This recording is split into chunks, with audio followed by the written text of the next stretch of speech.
على رسوله الكريم أما بعد فأعوذ بالله من الشيطان الرجيم بسم الله الرحمن الرحيم إنا فتحنا لك فتحا مبينا صدق الله مولانا العظيم وصدق رسوله النبي الأمين الكريم ونحن على ذلك لمن الشاهدين والشاكرين والحمد لله رب العالمين۔ ایک مرتبہ درود شریف پڑھیں۔ اللہم صلی علی سیدنا نبینا مولانا محمد عدد ما فی علم اللہ صلاۃ دائمۃ بدوام ملک اللہ وعلی آلہ واصحابہ اجمعین۔ ایک مرتبہ اور نبی اور آل نبی پر درود شریف پڑھیں۔ اللہم صلی علی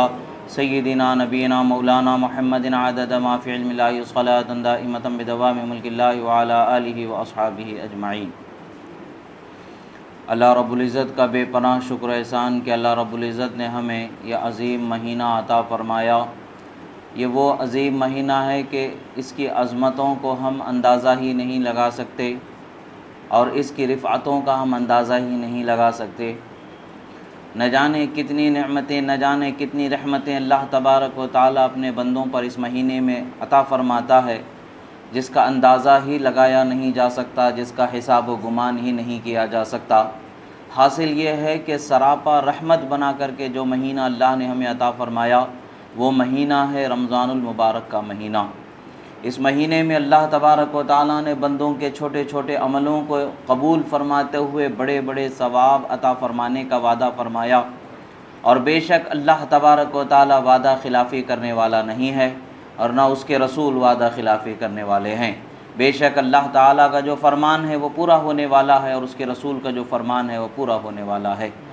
عبادت اللہ تعالیٰ کے لیے جو بندے خلوص دل سے کرتے ہیں، اگر قبول ہو جائے تو اللہ تعالیٰ کی بارگاہ میں اس کا اجر اتنا ہوگا کہ اندازہ ہی نہیں لگایا جا سکتا۔ ہاں، یہ ہماری کمی ہے کہ ہم اپنے آپ کے اندر وہ خلوص پیدا نہیں کر پاتے جو قبولیت کا حقدار ہو جائے۔ ہم دنیا میں اپنے آپ کو اس قدر گھرائے ہوئے ہیں کہ ہمیں دنیا کی رنگینیاں ہی اپنی طرف کھینچتی ہیں، عبادت کی لذت جو ہمیں حقیقت میں ہونی چاہیے وہ ہمیں حاصل نہیں ہو پاتی ہے۔ کبھی نیند کی لذت ہمیں ملتی ہے تو کبھی بھوک سے سیرابی کی لذت ملتی ہے تو کبھی پیاس سے سیرابی کی لذت ہمیں ملتی ہے، تو کبھی دولت کی لذت ہم پاتے ہیں تو کبھی وہ۔ یہ سارے وہ لذتیں ہیں جو فانی ہیں، جو فنا ہونے والی ہیں۔ حقیقی لذت وہ ہے جو خدائے تبارک و تعالیٰ اپنے بندوں پر انعام فرمانے والا ہے، اور تمام لذتوں میں سب سے بڑی لذت یہ ہے کہ جو قیامت کے دن اللہ تبارک و تعالیٰ مومنوں کو بالخصوص روزے داروں کو اپنے دیدار سے سرفراز فرمائے گا، اپنے نور کے دیدار سے سرفراز فرمائے گا۔ وہ عظیم لذت و عظیم نعمت ہے کہ جو اللہ تعالیٰ بندوں پر فرماتا ہے۔ عزیزان محترم، یہ رمضان المبارک کا مہینہ بڑی عظمت والا مہینہ ہے۔ اس مہینے میں بڑی عظمت والے امور انجام پذیر ہوئے ہیں۔ یہ صرف مہینہ ہمارے لیے عبادتوں کا ہے، عبادتوں میں وقت گزرا ہے، ایسا بھی نہیں ہے، بلکہ اس عظیم مہینے کے اندر ایسے عظیم کارہائے نمایاں انجام پذیر ہوئے ہیں کہ جس کا ہم تا قیامت اس کا اندازہ ہی نہیں لگا سکتے ہیں، اور اس کی عظمت و شہرت کا ہم اندازہ ہی نہیں لگایا جا سکتا، نہیں لگا سکتے۔ ہماری اتنی طاقت ہی نہیں کہ ہم اس کی صحیح معنوں میں اس کے متعلق سے اندازہ لگا سکیں۔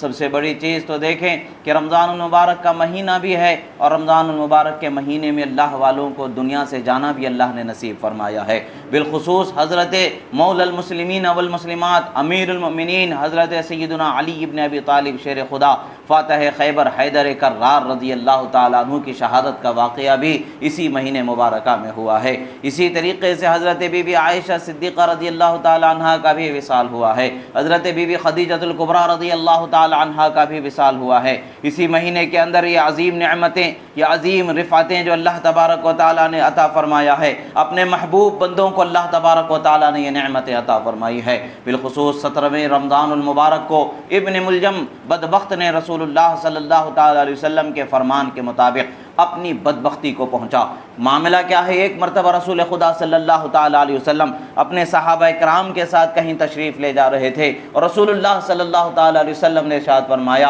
اے میرے صحابہ، کیا تمہیں دو دنیا کے سب سے بدبخت ترین انسانوں کے بارے میں نہ بتا دوں؟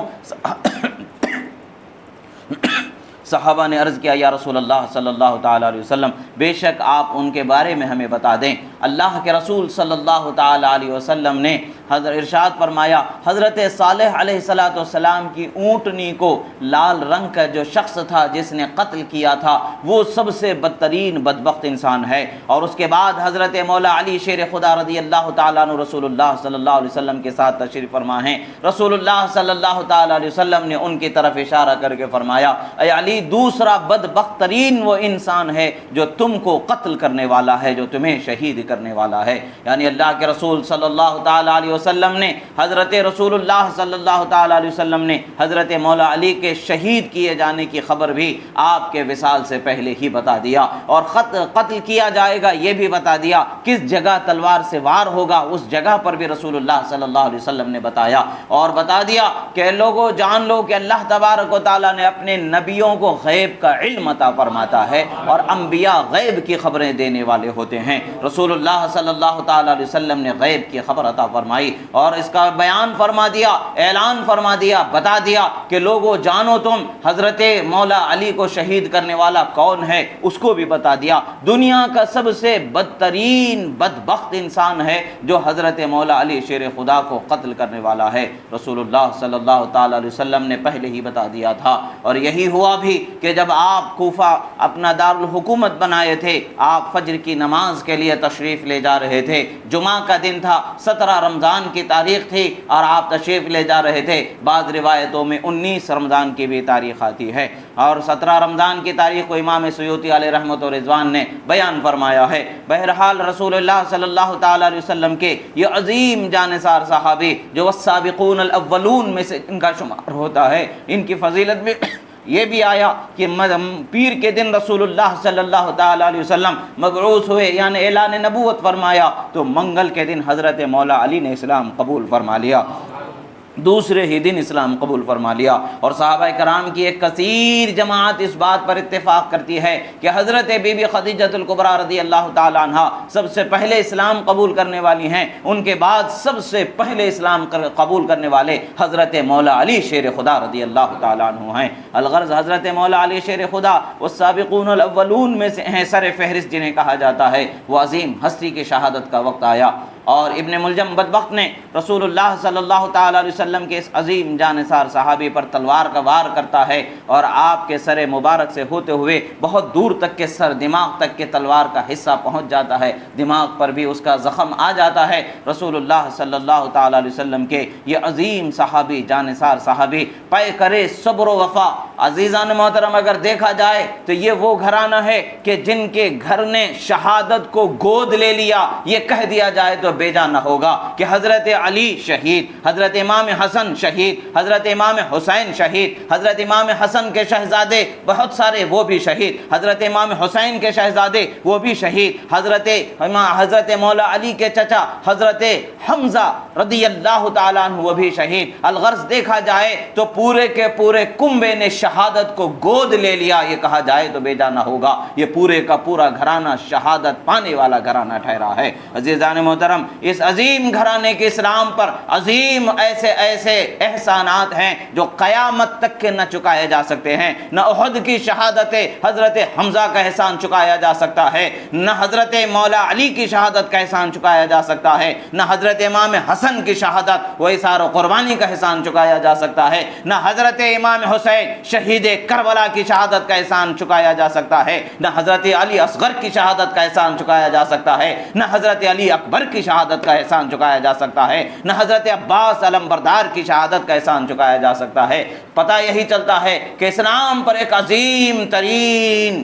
ہستیوں کا جو اللہ تبارک و تعالیٰ نے اثر و رسوخ رکھا اور ان کے احسان کو باقی رکھا، ان عظیم ہستیوں میں سے ایک عظیم گھرانہ حضرت امام مولا علی شیر خدا رضی اللہ تعالیٰ عنہ کا ہے۔ الحاصل حضرت مولا علی رضی اللہ تعالیٰ عنہ کی شہادت مبارکہ کا جب وقت آ گیا، جب آپ کے سر مبارک پر زخم آ گیا، اس وقت پر بھی آپ بڑے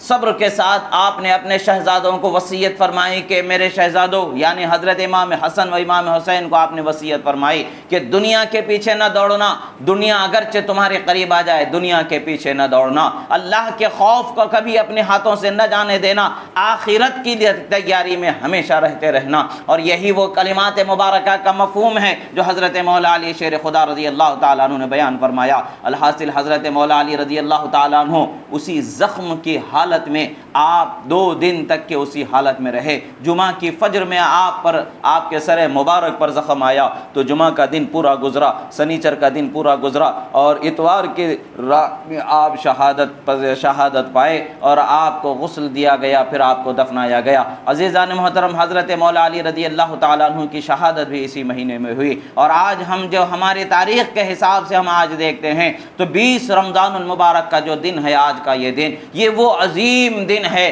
جو اسلام کی سربلندی کو تمام عالم عرب میں اللہ تبارک و تعالیٰ نے روشن فرما دیا۔ قبیلہ قریش کے تبعیت میں تمام لوگ، تمام قبائل زندگی گزارا کرتے تھے، اور قبیلہ قریش مکہ کے سرزمین پر وجود پذیر تھا، اور وہ قبیلہ ایسا طاقتور قبیلہ تھا اس زمانے میں کہ اس کی طاقت اور سطوت اور اس کی عظمت کا ہر کوئی اعتراف کرنے والا تھا۔ وہ ایسا عظیم مہینہ تھا کہ وہ ایسا عظیم قبیلہ تھا کہ جس کے عظمت کے تمام قبائل اعتراف کرنے والے تھے۔ قریش کا دبدبہ تمام قبائل پر تھا، اور قریش اپنے اس دبدبے کی وجہ سے بڑا اثر و رسوخ رکھتا تھا، چونکہ سرداری اسی کے ہاتھ میں تھی تمام قبائل کی۔ ہجرت کے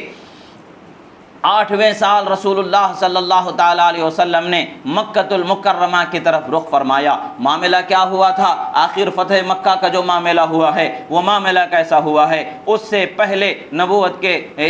ہجرت کے 6ویں سال صلح حدیبیہ کا واقعہ پیش آیا تھا۔ کافی عرصہ گزر چکا تھا، صحابہ کرام رضوان اللہ تعالیٰ علیہم اجمعین کعبۃ اللہ سے جو ہجرت کر کے آنے والے مکہ سے صحابہ تھے وہ کعبہ کے دیدار کو بڑے بے چین تھے، طواف کرنے کو بے چین تھے، ارکان کی ادائیگی کے لیے بڑے بے چین تھے۔ تو یوں رسول اللہ صلی اللہ تعالیٰ علیہ وسلم 1400 صحابہ کرام کی عظیم جماعت لے کر کے آپ ادائیگی عمرہ و حج کے مراسم کی ادائیگی کے ارادے سے آپ وہاں پر تشریف لے جاتے ہیں۔ راستے ہی میں آپ کو روک لیا جاتا ہے، حدیبیہ کے مقام پر روک دیا جاتا ہے، اور اس مقام پر روک دیے جانے کے بعد میں قریش آپ کو کعبۃ اللہ کے ادائیگی کے لیے یعنی عمرہ و حج کے ارکان کی ادائیگی سے آپ کو روک دیا جاتا ہے، منع کر دیا جاتا ہے، داخل ہونے سے روک دیا جاتا ہے۔ بہت باتیں ہوتی ہیں، بہت سارے معاملات گزرتے ہیں، آخر کار چند معاہدے طے پاتے ہیں۔ 10 سال تک کا ایک معاہدہ ہوتا ہے۔ اس معاہدے کے بنیادی شرطوں میں سے ایک شرط یہ تھی کہ 10 سال تک قریش اور رسول اللہ صلی اللہ تعالیٰ علیہ وسلم کے جو اہل مدینہ کے درمیان، آپ کے ساتھیوں کے درمیان کوئی جنگ نہیں ہوگی، اور اس جنگ نہ ہونے میں بظاہر دیکھا جائے تو اس میں بہت ساری وہ شرطیں تھیں جو بظاہر مسلمانوں کے حق میں تکلیف دہ تھیں اور انہیں پریشان کرنے والی تھیں، مگر اللہ ہی خوب حکمت والا ہے، اللہ ہی خوب جانتا ہے کہ اس کے معاملات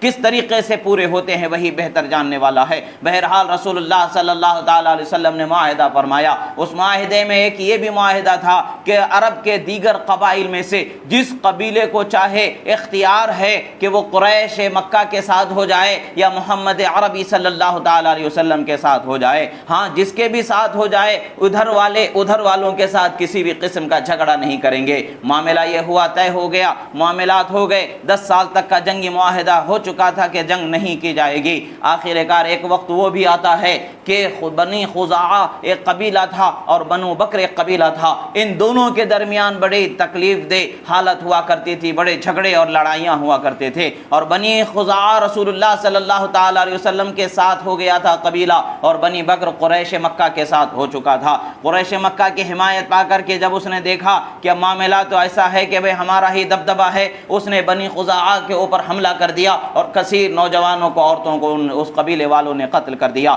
جب رسول اللہ صلی اللہ تعالیٰ علیہ وسلم کا اس کا علم ہوا، رسول اللہ صلی اللہ تعالیٰ علیہ وسلم نے فرمایا کہ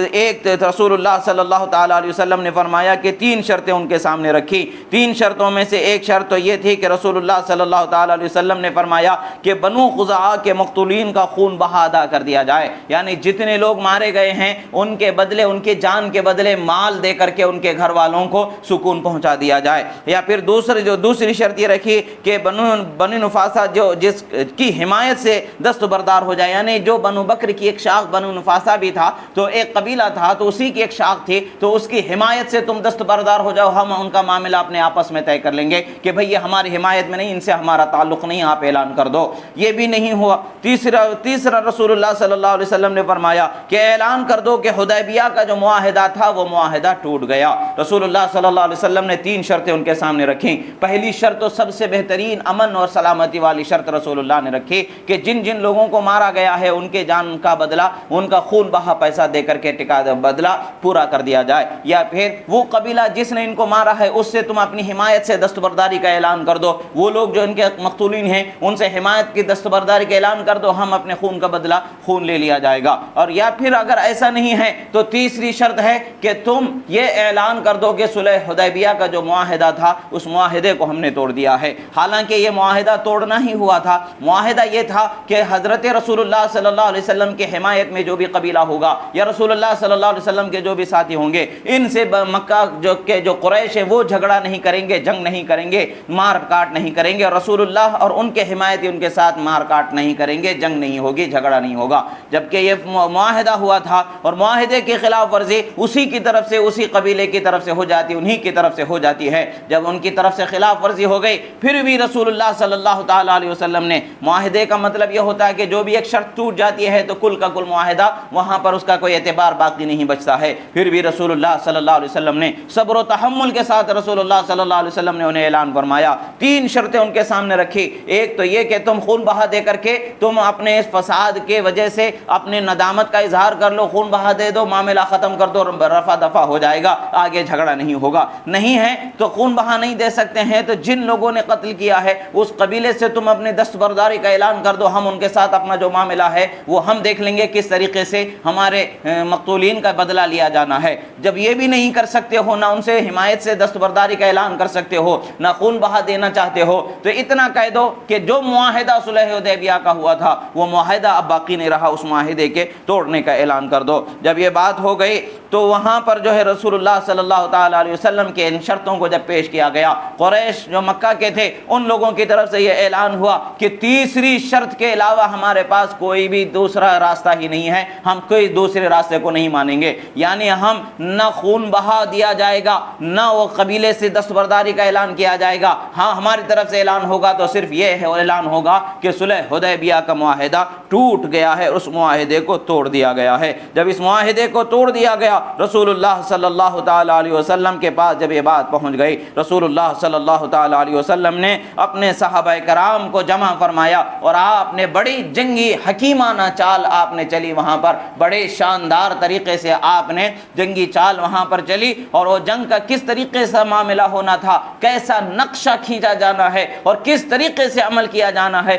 کیا ہونا ہے آگے چل کر کے, یہ رسول اللہ صلی اللہ تعالیٰ علیہ وسلم کے حقیقی مقصد سے قریب ترین رہنے والے صحابہ کرام کو بھی آگاہی نہیں ہوئی. حتیٰ کہ حضرت ابوبکر صدیق رضی اللہ تعالیٰ عنہ جو سب سے قریب ترین رسول اللہ صلی اللہ تعالیٰ علیہ وسلم کے ہیں, ان کو بھی رسول اللہ صلی اللہ تعالیٰ علیہ وسلم نے کما حقہ تمام اپنے مقاصد سے آگاہ نہیں فرمایا. اور حضرت بی بی عائشہ صدیقہ رضی اللہ تعالیٰ عنہ بھی اس سے آگاہ نہیں تھیں. حضرت بی بی عائشہ سے حضرت ابوبکر صدیق رضی اللہ تعالیٰ عنہ کا پوچھنا روایتوں میں آتا ہے کہ بیٹی کیا تم جانتی ہو کہ رسول اللہ صلی اللہ تعالیٰ علیہ وسلم کا مقصد کیا ہے, کس طریقے سے اس کو پورا کرنا چاہتے ہیں, معاملہ کیا ہے؟ وہ یہی بتاتے ہیں کہ مجھے اس کی خبر نہیں ہے. اور حضرت ابوبکر صدیق رضی اللہ تعالیٰ عنہ اور صحابہ کرام کو یعنی حاصل یہ ہے کہ جو راز رسول اللہ صلی اللہ تعالیٰ علیہ وسلم کے سینے میں تھا, جو عمل آپ وہاں پر کرنا چاہتے تھے, جو آپ کا مقصد حقیقی تھا, اس سے کسی کو بھی آگاہی نہیں تھی, کسی کو بھی رسول اللہ صلی اللہ تعالیٰ علیہ وسلم نے نہیں بتایا تھا. اور صحابہ کرام اتنے ہی پر عمل کرتے چلے جاتے جتنا رسول اللہ صلی اللہ علیہ وسلم انہیں حکم دیتے. تقریباً 10,000 کا لشکر جرار لے کر کے مکۃ المکرمہ کی طرف جب یہ قافلہ رواں دواں ہوتا ہے, جب مکۃ المکرمہ کی طرف یہ قافلہ رواں دواں ہوا ہے, 10,000 کا لشکر عظیم ہے, لشکر جرار ہے. رسول اللہ صلی اللہ تعالیٰ علیہ وسلم کے سامنے چند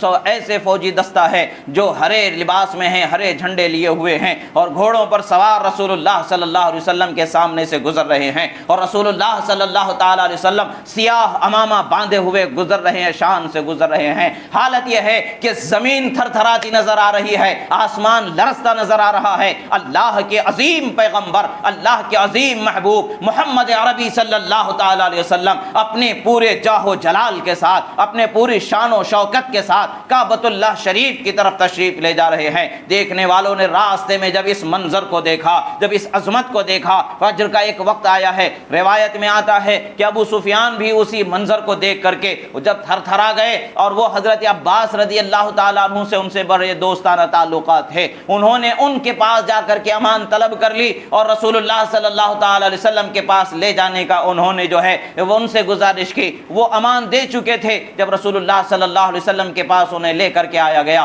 اس وقت پر حضرت عمر فاروق رضی اللہ تعالیٰ عنہ تلوار لے کر کے آگے بڑھتے ہیں، مگر رسول اللہ صلی اللہ تعالی علیہ وسلم کے چچا نے چونکہ انہیں امان دے دیا تھا، اس لیے آپ خاموش ہو جاتے ہیں، اور رسول اللہ صلی اللہ علیہ وسلم کی بارگاہ میں آ کر کے وہ امان طلب کرتے ہیں۔ رسول اللہ صلی اللہ علیہ وسلم انہیں امان دیتے ہیں، اور امان وہ کس طریقے سے طلب کرتے ہیں؟ وہ اپنے ہم نواؤں کے، اپنے چاہنے والوں کو بھی طلب کرتے ہیں، حتیٰ کہ امان رسول اللہ صلی اللہ تعالی علیہ وسلم نے دے دی، ان کو بھی دے دی، اور ان کے گھر میں جو چلا جائے اسے بھی رسول اللہ نے امان عطا فرما دی تھی۔ یہ رسول اللہ صلی اللہ تعالی علیہ وسلم کی شان کریمی ہے، یہ رسول اللہ صلی اللہ تعالی علیہ وسلم کی شان اور آپ کی عظمت ہے، آپ کی مہربانی کا ایک چھوٹا سا نمونہ ہے جو رسول اللہ صلی اللہ تعالی علیہ وسلم نے وہاں پر دکھا دیا۔ الغرض جب وقت گزرا، جب وادیوں سے گزرتے ہوئے جب کعبۃ اللہ کے دروازے تک کے پہنچتے ہیں، رسول اللہ صلی اللہ تعالی علیہ وسلم کی شان و عظمت کو دیکھ کر کے گویا کہ زمین و آسمان لرز رہے ہیں، اور اللہ کے عظیم رسول صلی اللہ تعالی علیہ وسلم فخر و غرور کا انداز اپنائے ہوئے نہیں ہیں، بلکہ آپ تو عمامہ سیاہ باندھے ہوئے ہیں، آپ اپنے سر کو جھکائے ہوئے باادب طریقے سے، جس طریقے سے ہوتا ہے سر کا ایک فاتح قوم کا جب کسی جگہ پر فتح کر کے گزرتا ہے تو اپنے سر کو تان کر کے، سینہ تان کر کے گزرتا ہے، مگر اللہ کے رسول حالانکہ فاتح بن کر کے جا رہے ہیں، بلکہ آپ اس تمام سرزمین کے دیکھا جائے تو فاتح بن کر ہی جا رہے ہیں، بادشاہ کی حیثیت رکھتے ہیں، مگر آپ کی شان جو گزرنے کی کیسی ہے، آپ اپنے سر مبارک کو جھکائے ہوئے ہیں۔ روایت میں آتا ہے حتیٰ کہ آپ کی ٹھوڈی مبارک آپ کے سینے سے لگی ہوئی ایسا نظر آ رہی تھی۔ رسول اللہ صلی اللہ تعالی علیہ وسلم سر کو جھکاتے ہیں، وہاں پر پہنچ جاتے ہیں، اور پہنچ جانے کے بعد اعلان فرما دیا جاتا ہے جو اپنے گھروں میں گھس کے اپنے دروازوں کو بند کر لے گا اسے بھی امان عطا کر دی ہے، جو مسجد حرام کے حصے میں آ جائے گا اسے بھی امان عطا کر دی گئی ہے، جو ابو سفیان کے گھر میں چلا جائے گا اسے بھی امان عطا کر دی ہے۔ امان کے اعلان کرتے ہوئے رسول اللہ صلی اللہ علیہ وسلم جا رہے ہیں، اور لشکر کتنا ہے؟ 10,000 کا عظیم لشکر جرار ہے۔ اگر وہ لشکر چاہے تو ہر نفس کو تہس نہس کر دے، ہر جان کو تہس نہس کر دے، مگر شان کریمی کے جلوے وہاں پر دکھایا جا رہا ہے، رسول اللہ صلی اللہ علیہ وسلم کے لطف و کرم کے جلووں کو وہاں دکھایا جا رہا ہے، آپ کے شان بے نیازی کو وہاں پر دکھایا جا رہا ہے، آپ کی شان عفو و درگزر کو وہاں دکھایا جا رہا ہے، معاف کر دینے والا کریمانہ انداز وہاں پر دکھایا جا رہا ہے۔ رسول اللہ صلی اللہ تعالی علیہ وسلم جب کعبۃ اللہ شریف میں پہنچے، بتوں کو وہاں پر سے توڑ دیا، اور کعبۃ اللہ کے اندر آپ تشریف لے گئے، 2 رکعت آپ نے نماز ادا فرمایا، اور اس کے بعد باہر تشریف لائے۔ لانے کے بعد جب لوگوں کو پتا چلا کہ نہ تلوار کھینچی گئی ہے، نہ کوئی جان گئی ہے، حالانکہ فتح ہو چکا ہے، کعبۃ اللہ میں کوئی ان کو مزاحم نہیں نظر آتا، کوئی ان کے خلاف تلوار اٹھانے والا نظر نہیں آتا ہے، فتح ہو گئی ہے۔ تاریخ اسلام کی یہ عظیم وہ فتح ہے کہ جس میں ایک قطرہ بھی خون کا نہیں بہتا نظر آیا، یعنی بغیر جنگ کیے ہوئے جو فتح نظر آ گئی ہے، وہ فتح ایسی فتح ہے جو اللہ تبارک و تعالی نے فرمایا انا فتحنا لک فتحا مبینا، اے میرے حبیب ہم نے آپ کو کھلی ہوئی روشن فتح عطا فرما دی ہے، اللہ نے اعلان فرمایا، اور اسی سورہ فتح کو رسول اللہ صلی اللہ علیہ وسلم تلاوت فرماتے ہوئے تشریف لے جاتے ہیں۔ سرکار مدینہ صلی اللہ تعالی علیہ وسلم جب تمام لوگوں کو اہل مکہ کو جمع کر لیا جاتا ہے، اور رسول اللہ صلی اللہ علیہ وسلم پوچھتے ہیں لوگوں تم میرے متعلق سے کیا گمان رکھتے ہو، اب حالت تمہاری کیا ہے، اور میں تم میں چونکہ فاتح بن کر کے آ گیا ہوں، اب تم کیا تصور کرتے ہو؟ کیونکہ اس میں جو ٹھہرے ہیں کچھ وہ ہیں جنہوں نے پتھروں سے رسول اللہ صلی اللہ علیہ وسلم کے جسم اقدس کو نیزہ پہنچائی ہے، کچھ وہ ہیں جنہوں نے راہوں میں کانٹے بچھائے ہیں، کچھ وہ ہیں جس میں رسول اللہ صلی اللہ علیہ وسلم کو تکلیفیں پہنچائی گئی ہیں، نہ جانے کتنے ہیں جنہوں نے رسول اللہ کو تکلیف پہنچائی، نہ جانے کتنے ہیں جنہوں نے رسول اللہ کے پیاروں کو تکلیف پہنچائی ہے، نہ جانے کتنے ہیں جنہوں نے رسول اللہ کے اپنے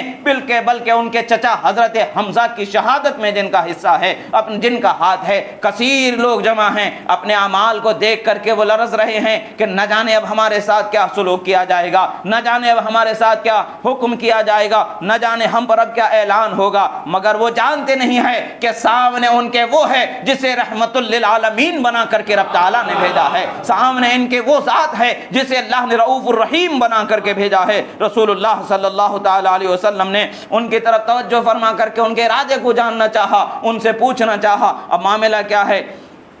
رسول اللہ صلی اللہ تعالیٰ علیہ وسلم کے اس سوال پر لوگ بے چین ہو کر کے کہتے ہیں کیا کہیں، ہم تو اتنا ہی کہہ سکتے ہیں اخن کریم و ابن اخن کریم، کہتے ہیں ہم یہی کہتے ہیں کہ ایک مہربان بھائی ہیں اور ایک مہربان بھائی کے بیٹے ہیں آپ۔ چونکہ قبیلہ تھا، تعلق تھا، رشتہ داری تھی، سب لوگوں نے وہاں پر اب اپنی رشتہ داری کو یاد کرنا شروع کر دیا، مگر جب رسول اللہ نے اعلان حق فرمایا تھا، اللہ کے دین کا اعلان فرمایا تھا، اس وقت پر وہ ساری رشتہ داریوں کو، وہ سارے خون کو انہوں نے رشتے کو بھلا دیا تھا۔ حق بات کے بیان کرنے پر جو ظلم و ستم ان کے ساتھ کیا تھا اس کا بھی کوئی اندازہ نہیں ملتا، مگر جب اپنی جان پر بات بن آئی تو ان لوگوں نے خون کے رشتوں کو یاد کرنا شروع کر دیا۔ یاد کرے نہ کرے وہاں پر ان کے یاد کرنے سے ان پر رحم کیا گیا ہے، ایسا نہیں ہے، بلکہ اللہ نے انہیں رحم کرنے والا ہی بنا کر کے بھیجا ہے، مہربانی کرنے والا ہی بنا کر کے بھیجا ہے۔ رسول اللہ صلی اللہ تعالی علیہ وسلم نے ارشاد فرمایا کہ لا تثریب علیکم اليوم فاذهبوا انتم الطلقاء، فرمایا اے لوگو جاؤ، آج تم پر کوئی الزام نہیں ہے، کوئی معاملہ نہیں ہے، تم سب کو آزاد کر دیا گیا، تم سب آزاد ہو۔ جب یہ اعلان رسول اللہ صلی اللہ علیہ وسلم نے فرمایا تو 2000 سے زائد آوازیں حرم شریف کی سرزمین پر، وہیں پر جہاں پر بتوں کی پوجا کی جاتی تھی، بایک زبان آواز نکلتی ہے اشہد ان لا الہ الا اللہ و اشہد ان محمدا عبدہ و رسولہ کا اعلان ہوتا ہے کہ ہم گواہی دیتے ہیں کہ خدا کے سوا کوئی معبود نہیں ہے، اور ہم گواہی دیتے ہیں کہ محمد اللہ کے بندے اور اس کے رسول ہیں صلی اللہ علیہ وسلم۔ رسول اللہ صلی اللہ تعالی علیہ وسلم کے دست حق پرست پر لوگوں نے اسلام قبول فرمایا، یکے بعد دیگرے آتے رہے۔ اسی وقت پر اسلام قبول کرنے والے عظیم لوگوں کے جو روایات ملتی ہیں، اس میں جو تاریخ طبری وغیرہ کے اندر جو روایت ملتی ہے، اس کے علاوہ بھی دیگر جگہوں پر جو روایت ملتی ہے، روایتوں میں ابو سفیان نے بھی اسلام قبول کیا، ان کی زوجہ نے ہندہ نے بھی اسلام قبول کیا، امیر معاویہ نے بھی اسلام قبول کیا، اور حضرت ابو بکر صدیق رضی اللہ تعالیٰ عنہ کے والد ابو قحافہ نے بھی اسلام قبول فرمایا، اور بھی بہت سارے لوگوں نے اسلام قبول فرمایا۔ اس وقت پر اسلام کی عظمت لوگوں کے دلوں میں اتر گئی، اسلام کی عظمت کو لوگوں نے پہچان لیا، اور رسول اللہ صلی اللہ تعالیٰ علیہ وسلم نے ما قبل کے ان کے ساری خطاؤں کو معاف فرما دیا، ما قبل کے سارے گناہوں کو مٹا دیا، اور انہیں اسلام میں رسول اللہ نے قبول فرما لیا۔ عزیزان محترم، یہ عظیم وہ فتح ہے جسے اللہ تبارک و تعالیٰ نے انا فتحنا لک فتحا مبینا سے تعبیر فرمایا۔ اور جب ایک اور وہاں پر کعبۃ اللہ کی چابی کا مسئلہ تھا، ابھی رسول اللہ صلی اللہ علیہ وسلم نے ہجرت نہیں فرمائی تھی، کعبۃ اللہ کی چابی قبیلے کا جیسا کہ رواج تھا عثمان ابن ابی طلحہ کے پاس ہوا کرتی تھی، عثمان ابن ابی طلحہ کے پاس وہ چابی ہوا کرتی تھی۔ ایک وقت وہ تھا کہ رسول اللہ صلی اللہ تعالیٰ علیہ وسلم نے کعبۃ اللہ کی چابی ان سے مانگی تھی کہ نماز اندر پڑھنا چاہتا ہوں، عبادت اندر کرنا چاہتا ہوں، دے دو۔ جب ان کو چابی نہیں دی گئی تھی، مگر آج فاتح کی حیثیت سے رسول اللہ تشریف لاتے ہیں، چابی ان کے ہاتھ سے لے لی جاتی ہے۔ اب چابی نہ دینے والا کوئی سوال ہی نہیں ہے، چابی ان کے ہاتھ میں پہنچ چکی ہے، اور رسول اللہ صلی اللہ تعالیٰ علیہ وسلم فرماتے ہیں اب کیا کہتے ہو کہ جب میں نے مانگا تھا تم نے دینے سے منع کر دیا تھا، اب چابی کا اختیار تو میرے ہاتھ میں ہے، اب بتاؤ اب تم کیا کہتے ہو؟ خاموش ٹھہرے ہیں۔ رسول اللہ صلی اللہ تعالی علیہ وسلم نے وہ چابی پھر انہی کو واپس عطا فرما دی اور فرمایا کہ تمہارے خاندان سے چابی وہی لے گا جو بدبخت ہوگا، بد کردار ہوگا، برا انسان ہوگا۔ رسول اللہ صلی اللہ علیہ وسلم کا اعلان ہوا، رسول اللہ صلی اللہ علیہ وسلم کے اس اعلان کو سننا ہی تھا اور چابی کا پھر واپس انہی کے ہاتھ میں آنا ہی تھا۔ تڑپ کر کے انہوں نے لا الہ الا اللہ محمد الرسول اللہ کی گواہی دے کر کے اسلام کے دائرے میں تشریف لائے۔ عزیزان محترم، آج بھی کعبۃ اللہ کی چابی اسی خاندان کے افراد میں رہتی رہی ہے اور اسی خاندان ہی میں وہ چابی رہتی ہے اور کوئی دوسرا وہ چابی نہیں رکھتا ہے، چونکہ اللہ کے رسول نے فرما دیا ہے چابی لینے والا ظالم ہوگا، بدبخت ہوگا، امت کا بدترین انسان ہوگا، تو کوئی بھی اپنے آپ کو وہ اس لقب کا حقدار بنانا نہیں چاہے گا، کوئی بھی نہیں لے گا۔ آج بھی انہی کے خاندان میں وہ چابی ہے، آج بھی انہی کے خاندان میں وہ چابی ہے اور چابی کا اختیار انہی کے پاس ہے۔ الحمدللہ اس خاندان کا طریقہ بھی اہل سنت ہی کا طریقہ ہے، محفل میلاد نیاز وغیرہ کا طریقہ ہے، اگرچہ بادشاہان وقت وہاں کے محفل میلاد فاتحہ درود کے مخالف ہیں، مگر وہ قبیلہ وہ خاندان آج بھی اسی پر قائم ہے اور اللہ تبارک و تعالیٰ نے وہ اختیار عطا فرمایا ہے۔ اس کی ایک جھلک دیکھنے کے لیے شیخ شعبی نام کے سابق جو اس کے جو ذمہ دار تھے ان کا انتقال ہو چکا ہے، ان کے بعد اب ان کے خاندان کے دوسرے افراد اس کی ذمہ داری پوری کر رہے ہیں اس چابی کی حفاظت کی۔ ان کے وقت میں ایک معاملہ ہوا تھا کہ بادشاہ کے پاس بھی اس کی ایک نقل ڈپلیکیٹ چابی بنا کر کے وہ اپنے پاس رکھتے ہیں، یہ اصل چابی تو انہی کے پاس رہتی ہے مگر اس تالے کو کھولنے کا اختیار وہ نہیں رکھتے ہیں۔ صرف اس اختیار کو لوگوں کے سامنے جب ان کو دکھانا مقصود ہوا تو انہوں نے جب وہاں پر پہنچے دروازے کے کعبۃ اللہ کے شریف کے پاس جب پہنچتے ہیں شعبان المکرم کے اندر، شعبان المعظم کے اندر کعبۃ اللہ شریف کے دروازے کو کھولا جاتا ہے، جب وہاں پر کھولے جانے کا وقت آیا، جب اسے کھولنے کی باری آئے تو انہوں نے اشارہ کر کے بادشاہ کے جو حواری تھے اس سے کہا کہ جاؤ تم کھولو دروازے کو کھولو۔ جب انہوں نے اجازت دے دی تو وہ جا کر کے کھولنا چاہے، اپنے پاس کی چابی لے کر کے اس کو کھولنا چاہے، حالانکہ بعین ہی وہی نقل ہے مگر دروازہ کھل نہیں پا رہا ہے، تالا کھل نہیں پا رہا ہے۔ بعد میں انہوں نے اپنے پوتے کو چابی دے کر کے کہتے ہیں جاؤ کھول دو، چھوٹا سا بچہ جا کر کے کھولتا ہے، فوراً تالا کھل جاتا ہے۔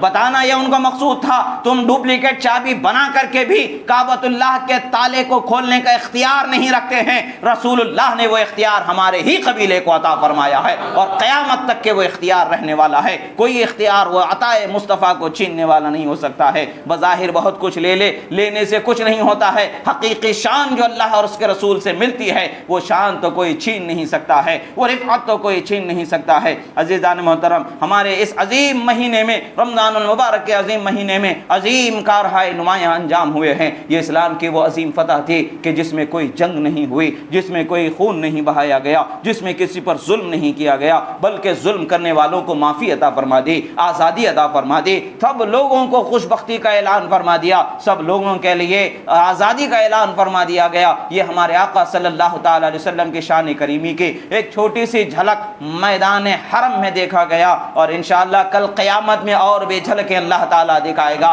جب حشر کا میدان ہوگا میزان پر بھی رسول اللہ کے عفو و درگزر کو دیکھیں گے، رسول اللہ کی رحمت کو، رب تعالیٰ کے طلب کے، رب تعالیٰ کی بارگاہ میں طلب کو دیکھیں گے، عرش کے نیچے سجدہ ریزی کی حالت کو بھی دیکھیں گے اور اللہ کے اعلان کو بھی سنیں گے، یا محمد ارفع راسک سل تعطا واشفع تشفع، اے محمد سر اٹھاؤ مانگو عطا کر دیا جائے گا، شفاعت کرو شفاعت قبول کر لی جائے گی۔ وہ شان کریمی، وہ شان عظمت جو رسول اللہ کو اللہ تعالیٰ نے عطا فرمائی ہے، ہم نے بلکہ ہمارے اکابر نے حشر حرم کے میدان میں کچھ جھلکیں دیکھ لی ہیں، ابھی حشر کے میدان میں آدم علیہ السلام سے لے کر کے قیامت تک کے ہر نفس کو دیکھنا ہوگا اور وہی شان و عظمت جو مقام محمود پر انہیں سرفراز فرمایا جائے گا، اس مقام محمود پر سرفرازیاں، اس مقام کی عظمت پر آپ کی جلوہ باریوں کو دیکھنا نصیب ہوگا۔ خدا کا فضل ہے کہ اللہ نے ہمیں ان سے محبت کرنے والا بنایا ہے، خدا کا فضل ہے کہ اللہ نے ہمیں ان کا چاہنے والا بنایا ہے، ان کی شان بیان کرنے والا بنایا ہے، ان کا ادب و احترام کرنے والا بنایا ہے۔ یہ وہ نعمت ہے کہ ہر کسی کو میسر نہیں ہے، اللہ نے ہمیں دی ہے تو اس کی حفاظت کرنا یہ ہمارا ذمہ ہے، رسول اللہ کی محبت کی حفاظت ہمارا ذمہ ہے، رسول اللہ کی چاہت کی حفاظت یہ ہمارا ذمہ ہے، ہماری آنے والی نسلوں کے اندر اس چیز کو بسا دینا ہے، قیامت تک کہ ہماری نسلوں میں یہ چیز بس جائے، یہ تمنا لے کر کے دنیا سے چلے جانا ہے۔ عزیزان محترم، یہاں بھی کامیابی انہی کی اطاعت میں ہے، وہاں بھی کامیابی انہی کی اطاعت میں ہے، یہاں بھی کامیاب ان کی چاہت و محبت میں ہوں گے، وہاں بھی کامیاب ان کی چاہت و محبت میں ہوں گے، ہر کچھ کو جو کچھ ہے قبول کیا جائے گا، انہی کے صدقے میں قبول ہونا ہے۔ اللہ تبارک و تعالیٰ سے دعا ہے جو کہا گیا سنا گیا اس کو صحیح معنوں میں عمل کرنے کی توفیق عطا فرمائے۔